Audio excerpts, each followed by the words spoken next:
روزے کے متعلق فرمایا کہ میں اس کے لیے کوئی حد بندی نہیں، میں اسے اپنے طرف سے دوں گا۔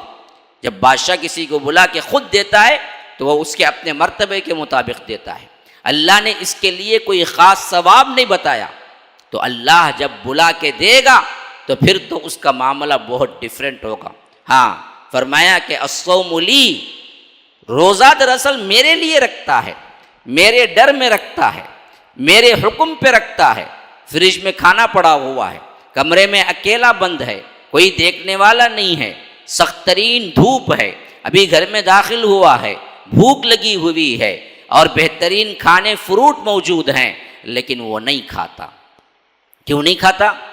اس کے ذہن میں ہے کہ اللہ دیکھ رہا ہے میں روزے سے ہوں، میرا روزہ شام تک مکمل کرنا ہے۔ تو یہ جذبہ، یہ تو تقویٰ ہے۔ اس لیے اللہ کے رسول صلی اللہ علیہ وسلم نے فرمایا کہ اللہ کہتا ہے کہ الصوم لی، یہ روزہ جو ہے نا وہ صرف میرے لیے رکھتا ہے، وہ خاص، دوسری عبادتوں میں شبہ ہے۔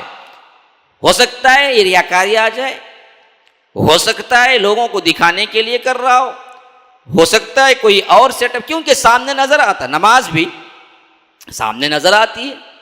ہو سکتا ہے کسی کو بتانے کے لیے بڑے لمبے کیا ہیں سجدے ہو رہے ہوں، لیکن روزہ ایک ایسی عبادت ہے جو تنہائی میں بھی رکھتا ہے اور تنہا ہوتے ہوئے بھی کھاتا نہیں ہے۔ اس کو معلوم ہوتا ہے کہ اگر میں تنہائی میں کھا لوں گا پھر تو میرا روزہ ٹوٹ جائے گا۔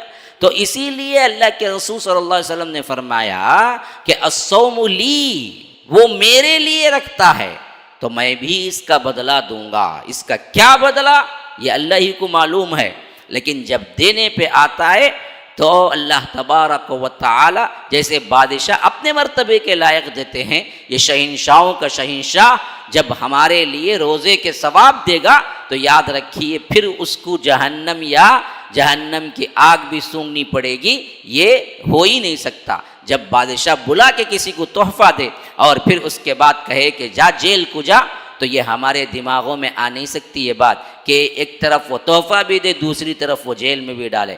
بعینہ ہی اسی طرح شہنشاہوں کا شہنشاہ جب بلا کے روزے کا ثواب دے اور پھر اس کے بعد کہے کہ جہنم کو جا، یہ ہو نہیں سکتا۔ گویا کہ ایک انسان جب روزے دار ہوتا ہے اور روزہ رکھ لیتا ہے اور اللہ اس کو قبول کر لیتا ہے، اس کا ثواب دیتا، تو پھر لازماً اس کا ٹھکانہ جنت ہی ہوگا، کوئی دوسرا نہیں ہوگا۔ تو اس رمضان المبارک میں سب سے اہم ترین چیز روزہ جو فرض ہے،